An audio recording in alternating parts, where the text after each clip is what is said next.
Bonjour à toutes et à tous les amis, c'est Gilles Mansillon. Je me relance dans une conversation, dans une discussion pour soutenir le procédé d'évolution, partager des expériences, partager des ressentis par rapport à tout ce procédé qui est en train de se dérouler. Ce qui se passe actuellement, c'est qu'il y a une transformation profonde, alchimique qui est en train de se produire à l'intérieur de nous. Plus encore, plus évidente pour tous ceux qui cherchent à s'aligner avec leur moi supérieur, avec la voix du cœur, avec cette énergie du divin. Hein. Et il y a toutes sortes de... On ne peut pas le voir encore parce que tout va se manifester. L'esprit me montre les choses qui vont se manifester, mais elles ne sont pas encore manifestées. Donc on est obligé de les accepter at face value, comme on dit. Et donc il y a toutes sortes d'anciens pouvoirs qui vont nous être redonnés. Des pouvoirs qu'on a obtenus dans des vies passées, mais des nouveaux pouvoirs qui vont arriver. Hein. Donc ce qu'il y a, c'est qu'il ne faudra pas nuire à ces pouvoirs. C'est pas pour se mettre en avant, c'est pour démontrer à l'humanité qu'on a la possibilité de connecter avec des nouveaux pouvoir, je ne peux pas trop en discuter. Ce que l'on recherche, enfin bon, il faut prendre conscience qu'on va avoir la responsabilité de nouveaux pouvoirs qui dépassent au départ les pouvoirs psychiques, les pouvoirs les plus importants, c'est l'amour inconditionnel, c'est le pardon inconditionnel, c'est l'empathie, pouvoir ressentir les émotions des autres, c'est la télépathie, pouvoir communiquer mentalement, il y a toutes sortes la précognition, pouvoir voir les choses qui arrivent en avance, la rétrocognition, pouvoir regarder en arrière ce qui s'est passé. Tout ça, c'est des choses de la révélation des vies passées. Tout ça, ce sont des pouvoirs qui sont en train de se révéler. Mais il y en a de très nombreux autres qui se préparent, qui vont être encore beaucoup plus, disons, spectaculaires dans le monde. Et tout ça, c'est un petit peu comme dans les films de science-fiction, hein, les X-Men ou les Heroes ou les Marvel ou tout ça. Hein. Mais bon, ça va pas être une bataille les méchants contre les gentils. Hein. Ça va être vraiment une démonstration d'ouverture de possibilités vers un portail qui nous permet de réintégrer cette fréquence, cette vie de Dieu. Parce que ce que l'on vit ici n'est pas, on est inclus dans la vie de Dieu, mais ça n'est pas la vie de Dieu. La vie de Dieu est immortelle, la vie de Dieu est éternelle, elle est incassable, rien ne peut la toucher. Hein. Donc on est en train de réintégrer cette vie éternelle de Dieu à l'intérieur de nous. Ça ne veut pas dire qu'on va pouvoir immortaliser notre corps physique. Certains pourront peut-être le faire, bon, temporairement, parce que bon, on n'a pas forcément envie d'être dans une forme éternellement, mais on va pouvoir. Il y a quand même énormément de nouvelles fonctions dans le cerveau aussi qui vont se réactiver, le cérébellum, le mini-cerveau qui va réactiver toutes sortes de pouvoirs psychiques. Et ce qu'il y a, c'est que l'intellect commence vraiment à s'harmoniser avec l'amour inconditionnel. Cela dit, on doit transcender tous les dogmas, la rigidité des dogmas du passé. Pour comprendre, je vais adresser une idée que l'archange Michael avait adressée, c'est que quand on fait une méditation, ou même dans la journée, on peut imaginer que l'ego est posé sur notre épaule gauche, pour ne pas interférer. Il est là, il regarde, il reste là. Mais on peut aussi imaginer l'esprit qui est posé sur notre épaule droite, qui nous murmure, qui nous envoie les informations, comme la déesse Athéna, la déesse de la sagesse, on la salue, on la remercie pour toute son assistance qu'elle fait derrière la scène. Cette déesse, c'est la déesse de la sagesse, mais elle a toujours une chouette sur son épaule, qui lui murmure le complément de sagesse, hein, et donc, quand on exprime des vérités, il faut vraiment les valider dans notre cœur avant de les accepter comme une vérité. Hein. Ce que l'on cherche, c'est à devenir bénin. Une fois qu'on ne peut plus faire de mal à personne, on n'est plus du tout on n'a plus du tout aucune accroche sur le fait de vouloir faire du mal à qui que ce soit. On dépasse le niveau de la cause et l'effet. Hein. On rentre dans l'état de grâce. Je voulais aussi noter que j'avais parlé dans ma dernière vidéo de notre guide animal. On a aussi un animal ancestral. Et ça pendant des années, bon maintenant c'est plus trop le cas, mais pendant des années, l'esprit me montrait, surtout chez les femmes que je rencontrais, l'animal dominant à l'intérieur d'eux. Des panthères, des chats, des colombes, des araignées, tout c'est généralement des animaux qui sont ancestraux. Hein. On a tous un animal qui est ancestral, qui est dominant à l'intérieur de nous. Et tous les autres animaux, c'est juste une question, mais c'est juste, nous en tant qu'humains, on n'a pas de nature propre. On peut se tourner vers la nature animale en dessous de nous, la nature angélique au-dessus de nous. Hein. C'est dans la philosophie grecque qui nous explique ça. Et donc, on doit aussi accepter c'est juste une parenthèse, accepter le niveau d'impact qu'on peut avoir dans le monde, aussi bien intérieurement qu'extérieurement. Savoir que tout est connecté au champ unifié de la planète et de l'univers. Et même des fois, on peut avoir des des pensées, des idées qui dépassent le cadre de l'univers, qui adressent la totalité de l'existence dans tous les univers. Mais donc, même si on ne voit pas toujours cet impact, des fois, on a l'impression de tout ce que l'on fait a un impact, hein. Il ne faut pas diminuer la valeur parce qu'il n'y a pas une manifestation ou une réceptivité du monde sur ces idées ou sur les choses que l'on apporte. Et on n'a pas besoin d'attendre le grand, la grande transformation financière, les arrestations de masse, le flash solaire, l'arrivée des extraterrestres. On n'a vraiment pas besoin de ça. On a juste besoin de vibrer en harmonie avec la réalité que l'on cherche à expérimenter. C'est vraiment grâce à ça que les choses vont pouvoir avancer beaucoup plus vite. Euh, Plutôt que de toujours se référer à la réalité qui est observable, qui est manifestée. Il faut aussi comprendre que toutes les nations, tous les pays ont tous des connexions avec les étoiles qui sont uniques et différentes. Vraiment, et au monde de l'esprit, hein, toutes les cultures apportent quelque chose à cette culture mondiale. On va vraiment arriver à ce point d'ancrage. Parce que bon, quand on regarde dans la matrice, ils dépensent des milliards de dollars dans des grandes technologies pour essayer de chercher des microbes dans des galaxies lointaines, en disant ah ouais, on cherche des extraterrestres, alors qu'ils ont toujours été là, ils sont toujours là. Il y a qu'à voir les crop circles, toutes ces choses qu'on a dans les champs, qui sont des empreintes de géométrie sacrée. Bientôt, ces empreintes vont commencer à se manifester dans le ciel. Puis il y a aussi tous les objets extraterrestres que l'on peut voir, hein. J'en ai pris plus en photo d'ailleurs. C'est un peu la théorie du zoo, hein. Les extraterrestres sont là, mais ils attendent qu'on soit prêt à les recevoir. Mais ça va être une grande célébration en réalité, que ce soit notre connexion avec les familles galactiques ou notre intégration dans la 5e dimension. Ça va être vraiment une grande célébration, hein. Une sorte c'est familial parce qu'on pourra aussi retrouver tous nos ancêtres une fois qu'on sera connecté à ce plan dans le monde spirituel. C'est une célébration sans fin, hein. Il n'y aura pas de fin à cette célébration. C'est une fois on sera complètement intégré dans cette 5e dimension, on ne va pas retourner en bas. Après ça, une fois qu'on est dans la 6e dimension, on aura encore plus de pouvoir de manifestation. Jusqu'au moment où on arrive à l'épex de notre conscience. C'est-à-dire que quand on est lucide aussi, je voulais dire qu'on voit les erreurs, on voit les malfonctions, on voit toutes ces choses du monde terrestre, hein. Alors c'est vraiment savoir sur quoi on doit lâcher prise et laisser se développer et sur quoi on doit intervenir. Des fois, on peut intervenir directement et personnellement, mais on peut aussi envoyer des flammes sacrées pour transmuter ou demander à des anges d'intervenir sur une situation ou sur une autre. Mais enfin bon, c'est bien malgré le fait qu'il y a toutes ces limitations qui sont créées par la conscience limitée, on doit pouvoir continuer à cultiver cette neutralité divine, cette sérénité. Et puis bon, je vais tirer une carte, puis après on va faire une petite minute blonde. C'est un peu parler de politique, c'est un peu la minute blonde de parler de tout ça. La carte de la journée, c'est le chaos et le conflit. C'est vraiment tout le désordre, tout le chaos, c'est justement ce que j'étais en train de parler. Il faut accepter le fait que on est encore dans un état de conscience limité, donc toutes ces erreurs se reflètent et se manifestent, et donc on est progressivement. Il faut accepter que de ce chaos sortira l'ordre, hein, mais ce qu'on recherche, c'est la sérénité et la paix à l'intérieur de nous. Parce que je pense qu'au niveau politique, il y a toutes sortes je vais discuter du champ politique, mais des idées, hein, on parle d'idées, que je disais, il y a des choses sur lesquelles on peut se mettre d'accord sur les choses. C'était René Descartes, qui, dans le discours de la méthode, nous montre avec l'exemple de la rose, on doit accepter qu'une rose est belle.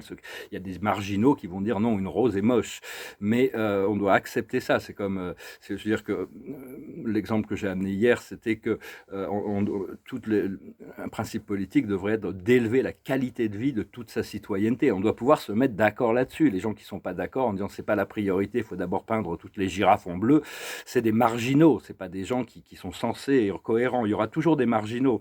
Il y a un grand livre politique.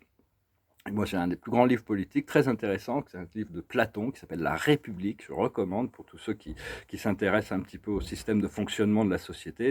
L'idée que je voulais apporter aujourd'hui, c'était de discuter, parce que bon, c'est des choses qui ont besoin d'être discutées, intégrées, sur la cohérence de ce que l'on peut se mettre d'accord. C'est sur le progrès social, l'ascenseur social, qui n'existe plus vraiment. Il y a beaucoup de blocages à tous les niveaux. Platon nous explique dans la République, je crois que c'est dans la République, que c'est quelque chose de complètement naturel à son niveau, hein, par rapport à sa société dans laquelle il vit. Il expliquait que l'esclave veut devenir un homme libre. L'homme libre veut devenir un citoyen, il veut appartenir à la communauté de la ville. Le citoyen veut devenir un homme riche. L'homme riche veut devenir un gouverneur. Le gouverneur veut devenir un roi et le roi veut devenir un dieu. Ça fait partie de l'ascenseur social. Et ça, on doit pouvoir avoir les portes, on doit recréer une société où, peu importe où on en est, on doit pouvoir progresser et avancer grâce au mérite, grâce à l'effort que l'on produit. Et donc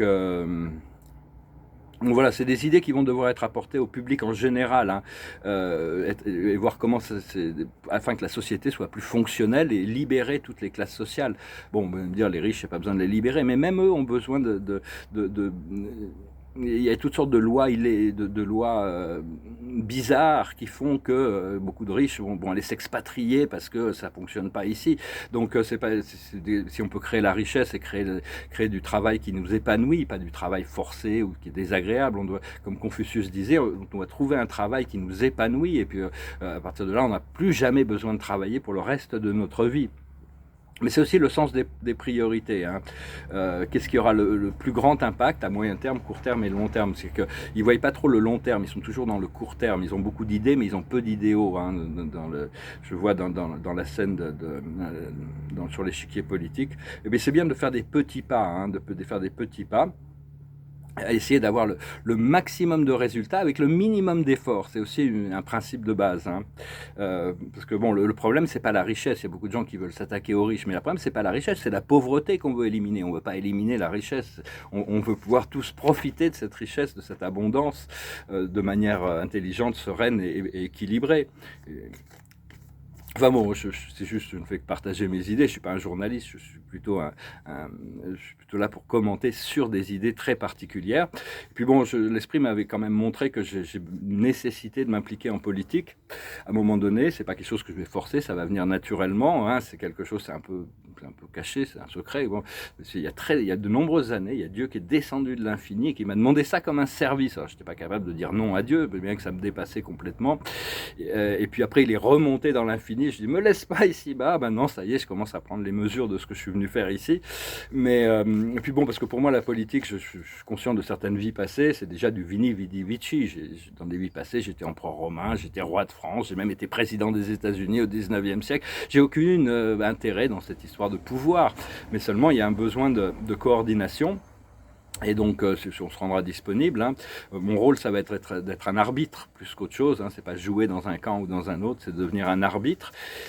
Et on va voir comment les choses se font. Enfin, pour moi, c'est mes projets, hein, mes galeries, ma créativité, retourner à la peinture. J'ai Paris qui me passe 100 fois par la tête dans la journée. Mais là, je suis en train de préparer un voyage dans le sud de la France. Donc, on va voir comment les choses se développent. Et puis, pour le moment, chaque chose en son temps, disons. Et donc voilà, c'était à peu près ce que j'avais. Je vous remercie de vos commentaires. On va avoir besoin de gens qui se rendent disponibles. Bon, l'implication sur la scène publique, c'est quelque chose d'assez délicat. Il faut avoir la peau dure, hein, parce que bon, il y a tout. Mais enfin, la politique en France est beaucoup plus simple que la politique américaine. En l'an 2000, j'avais rencontré une jeune fille qui se présentait en politique, conseil régional, hein, donc ça avait participé à une campagne politique américaine. C'est un autre niveau, hein, c'est beaucoup plus complexe. En France, c'est quand même beaucoup plus simple. Mais on va voir, c'est vraiment le pouvoir au peuple, hein, même si je suis beaucoup plus républicain que démocrate, quand même, la méritocratie, vaut mieux pas avoir des gens qualifiés que prendre n'importe quelqu'un au hasard. La démocratie, c'est qu'on prend quelqu'un au hasard et on le met là. Et comme Platon expliquait, c'est que si un philosophe, quelqu'un qui a vraiment recherché, qui a tenu une sagesse administrative, refuse de s'impliquer dans l'administration de la cité, c'est la cité à l'époque, il risque d'être gouverné par des gens qui ont une conscience inférieure à la sienne, hein. Donc à un moment donné, on va avoir besoin de qualifier des gens pour venir s'impliquer. Mais on verra, c'est pas du tout une priorité, je me permets juste d'aborder ce sujet. Il y aura beaucoup de travail avant, hein, de toute manière, et puis on verra comment les choses se présentent, hein. Je vais finir avec une chanson. Je vous remercie d'aimer, de partager, et pour vos commentaires bien sûr, et de souscrire, et pour vos dons. Et si vous voulez une session privée, je peux encore en faire. Je fais sur WhatsApp ou Telegram. Et je vais chanter cette chanson. J'allais chanter cette chanson en anglais, puis une chanson française de l'autre côté de la page. Donc je vais chanter cette chanson française. C'était une chanson de Serge Gainsbourg. Ça s'appelle La chanson de Prévert. Oh, je voudrais tant que tu te souviennes, cette chanson était la tienne, c'était ta préférée, je crois, qu'elle est de Prévert et Cosma. Et chaque fois, les feuilles mortes te rappellent à mon souvenir. Jour après jour, les amours mortes n'en finissent pas de mourir.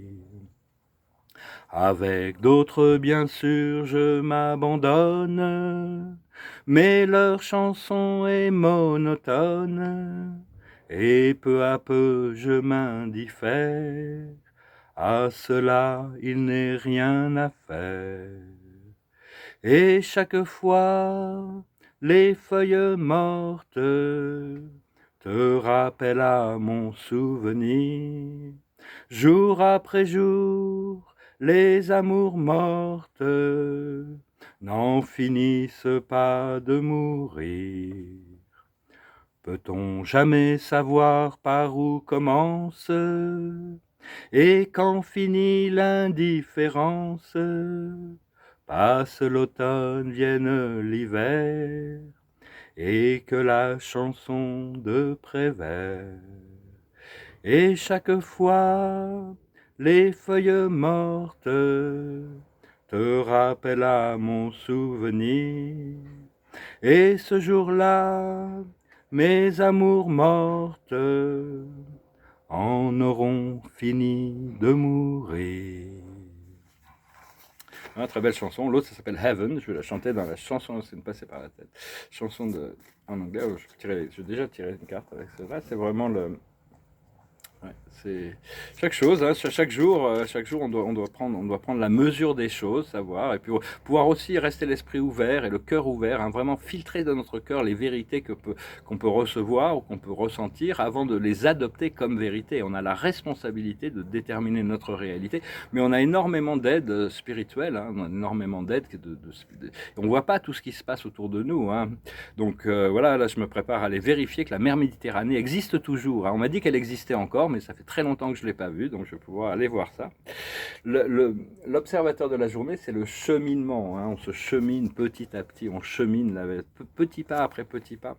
La plus haute sagesse, c'est les épreuves, c'est comprendre les épreuves du monde physique, c'est arriver à trouver des moyens de gracieux de transcender ces épreuves, de passer ces épreuves. C'est jamais à cause de l'épreuve, le problème n'est jamais à cause de l'épreuve, c'est l'âme qui n'a pas la force de dépasser une épreuve, et donc des fois on doit accepter que des épreuves nous dépassent, et donc on se tourne vers la lumière, vers Dieu, vers l'amour, vers le complexe, notre complexe spirituel, et l'esprit nous ramène, nous explique, nous montre les choses.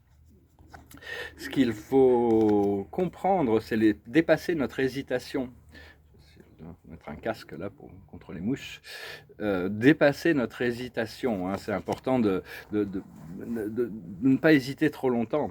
Ce qu'il faut faire, c'est la patience, hein. Il faut continuer à être patient, faut être déterminé et patient.